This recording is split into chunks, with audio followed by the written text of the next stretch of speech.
اور جب یہ ٹھیک ہو جائے تو اپنے گھر لے جائے گا، میرے گھر میں فی الحال اس کی کوئی گنجائش نہیں۔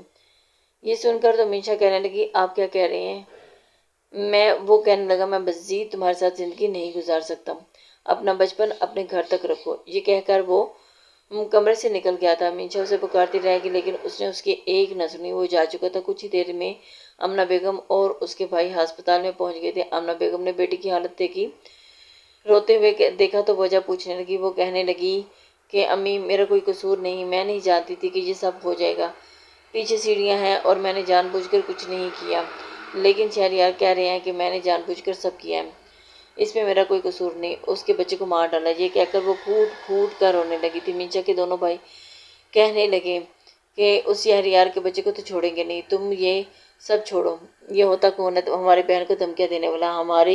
ہماری بہن ہم پر بوجھ نہیں ہے۔ ارے قسمت میں نہیں تھا تو نہیں آیا نا بچہ، اگر اللہ کو منظور ہوتا تو کچھ بھی نہ ہوتا، وہ روح فنا دنیا میں آ کر رہتی، اس بچے نے آنا ہی نہیں تھا۔ وہ ہوتا کون ہے ہماری بہن پر الزام لگانے والا؟ دونوں بھائی غصے سے بکھرے پڑے تھے۔ کچھ ہی دیر میں منشا کی چھٹی ہو چکی تھی اور وہ اپنے گھر لے گئے تھے۔ کہنے لگا اماں ہم دونوں شہریار کے گھر جا رہے ہیں، اس کا گریبان پکڑ کر اس کی طبیعت صاف کر دیں گے، لیکن منشا نے جانے سے منع کر دیا۔ کہنے لگی نہیں بھائی آپ شہریار سے کچھ نہیں کہیں گے، پلیز مجھے اپنے گھر خراب نہیں کرنا، اور آپ غصہ کریں گے، وہ آپ سے زیادہ غصہ کریں گے تو پھر اس سے کیا نتیجہ نکلے گا یہ بھی آپ جانتی ہیں نا، اور میں بھی۔ آمنہ بیگم کہنے لگی منشا ٹھیک کہہ رہی ہے، ہم اپنی بیٹی کا گھر خراب نہیں کر سکتے اور اب تمہیں اپنے غصے پر کنٹرول کرنا چاہیے۔ دونوں بھائی اس تال میں تھے لیکن منشا نے کچھ نہیں کہنے دیا۔ دوسری جانب رضوانہ بیگم نے سارا کا سارا قصور منشا پر ہی ڈالا تھا۔ شہریار کا دل بہت زیادہ خراب ہو چکا تھا۔ وہ سوچنے پر مجبور ہو گیا تھا کہ شاید یہ لڑکی کبھی بھی میچور ہو ہی نہیں سکتی۔ رضوانہ بیگم نے اس کے کان روز کی یہی بحث تھی اور شہریار شروع کر دی تھی، اور تم اسے چھوڑ دو تو یہ کبھی بھی ہماری نسل آگے نہیں بڑھا پائے گی اور اس سے ہمیں کچھ فائدہ بھی نہیں ہوگا۔ دونوں بھائی چپ تھے۔ عمیر نے بس ذرا سی بات کی کہ میرا قصور تھا، میں نے بھابھی کو بلایا تھا، پلیز آپ انہیں سزا مت دیں، لیکن اس کی بات بھی کسی نے نہیں سنی تھی۔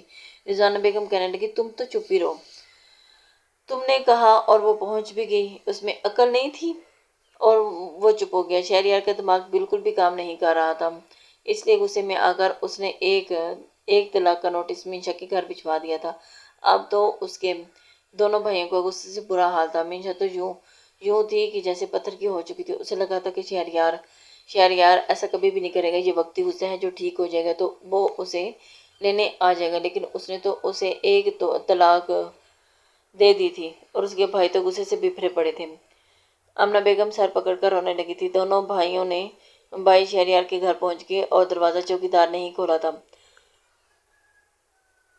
اور غصے سے اندر داخل ہوئے۔ رضوانہ بیگم تو ان کے منہ میں بھی لگنا نہیں چاہتی تھی، اس لیے کمرے میں چلے گئی۔ شہریار کہنے لگا کیوں آئے ہو آپ لوگ یہاں پر؟ وہ کہنے لگا تمہاری اتنی ہمت کہ تم نے ہماری بہن کو طلاق دو گے؟ کامران نے اس کا گریبان پکڑ لیا تھا۔ وہ کہنے لگا کامران میرا گریبان چھوڑو، ورنہ گریبان پکڑنا مجھے بھی آتا ہے، تمہاری اتنی جرأت ہے، تمہاری بہن نے کیا کیا؟ اسے اپنی غلطی کا ذرا بھی احساس نہیں۔ عیاش کہنے لگا اس کا کوئی قصور نہیں اور سب قسمت میں لکھا تھا۔ وہ کہنے لگا جب تمہاری بیوی تمہارے ساتھ ایسا کرے گی نا تب پوچھوں گا تم سے کہ تمہیں کیسا لگتا ہے۔ اپنی بہن پر بات آ رہی ہے نا تو اس لیے تمہیں اچھی لگ رہی ہے، سچی بات لگ رہی ہے، اس نے جان بوجھ کر سب کچھ کیا ہے، وہ یہ چاہتی ہی نہیں تھی، پہلے بھی مجھے کہہ چکی تھی کہ وہ یہ بچہ پیدا کر ہی نہیں سکتی، وہ نہیں سنبھال سکتی، اس کی نیت ہی نہیں تھی، اسے ہر وقت کھیلنا کودنا پسند تھا، اس لیے اسے اپنے گھر پر رکھو اور جب اس کا بچپنا ختم ہو جائے پھر کسی کے پلے باندھنا۔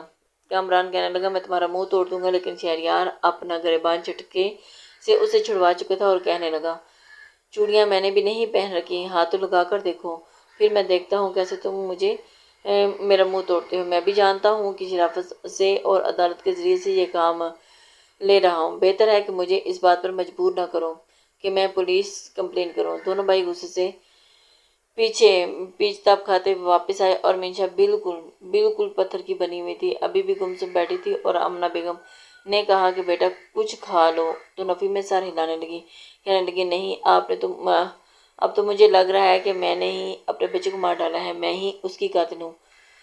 شہریار ٹھیک کر رہا ہے میرے ساتھ، اسے ایسے ہی کرنا چاہیے، اسے یہی کرنا چاہیے، اسے مجھے طلاق ہی دے دینی چاہیے تھی، میں اسی کے قابل ہوں، یہ کہہ کر وہ پھوٹ پھوٹ کر روتی تھی۔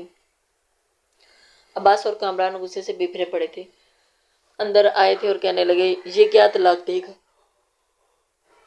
ہماری بہن کو ہم خود ہی خلا کا مقدمہ کریں گے۔ منشا کہنے لگی میں ایسا کچھ نہیں کروں گی، میں شہریار کے بغیر نہیں رہ سکتی۔ عباس کہنے لگا تم پاگل تو نہیں ہوگی، وہ تمہیں اتنا برا بھلا کہہ رہا ہے، تمہارے ماتھے پر طلاق کا دھبا لگانا چاہتا ہے اور تم کہہ رہی ہو کہ تم اس کے بغیر نہیں رہ سکتی، اس کے ساتھ رہو گی۔ وہ کہنے لگی ہاں میں اس کے ساتھ بات کروں گی، میں اس سے بات کروں گی کہ اس کی منت سماجت کروں گی، اسے منا لوں گی، لیکن میں نے طلاق نہیں لوں گی۔ عباس کہنے لگا نہیں تم اس کمینے کے ساتھ انسان کی منت سماجت نہیں کروں گی، ہماری بہن کوئی گری پڑی نہیں ہے، اس سے زیادہ اچھے انسان کے ساتھ دنیا میں تمہاری شادی اپنے دوست سے کراؤں گا اور وہ انکار نہیں کرے گا۔ ہماری غلطی تھی کہ ہم نے جذبات میں آ کر تمہاری اس کے ساتھ شادی کر دی، جیسے نہ قدرے انسان سے کی تھی، لیکن رات ہوتے ہی اس نے شہریار کو کال کی تھی، مگر منشا کا نمبر دیکھ کر اس نے فون نہیں اٹھایا تھا۔ وہ بار بار میسج کرتی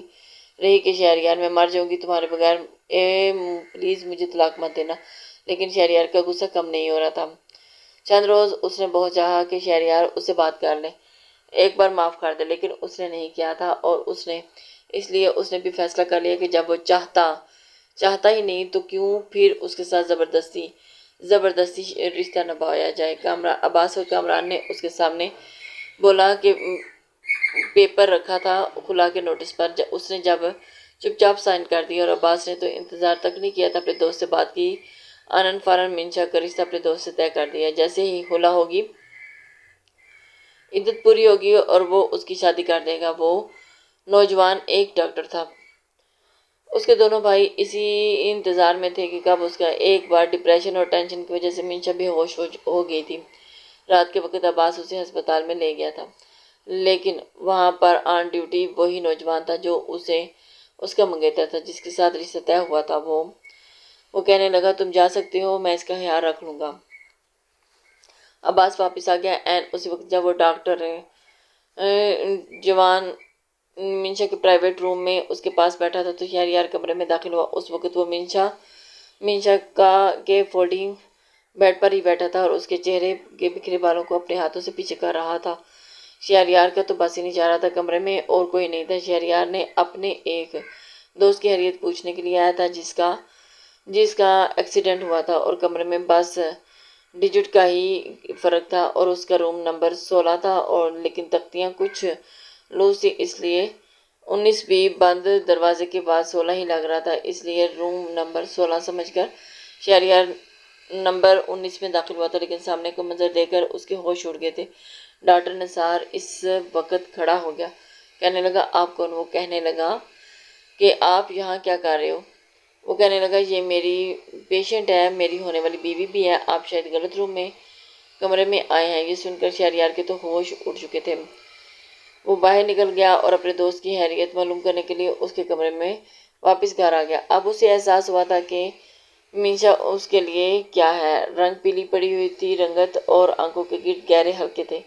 پتہ نہیں کیوں بے ہوش تھی، اور وہ ڈاکٹر اس کمرے میں اکیلا، اس کے ساتھ اس کے پاس بیٹھنے والا کون ہوتا ہے؟ وہ ہوتا کون ہے اس کے اتنے قریب ہونے والا؟ پوری رات شہریار کو نیند نہیں آئی تھی، احساس ہو گیا تھا کہ وہ بھی اس کے ساتھ غلط کر رہا ہے، منشا کے بغیر نہیں رہ سکتا۔ اندر ہی اندر شکر ادا کر رہا تھا کہ ایک طلاق دی تھی، لیکن اگلے ہی روز اسے خلا کا نوٹس مل گیا تھا، جسے اس نے پھاڑ کر پھینک دیا تھا۔ منشا اپنے گھر میں آ چکی تھی، لیکن عباس سے بار بار کہہ رہی تھی کہ اب وہ شادی نہیں کرنا چاہتی، اس لیے بھائی خدا کے لیے کسی کو جھوٹا آسرا مت دینا۔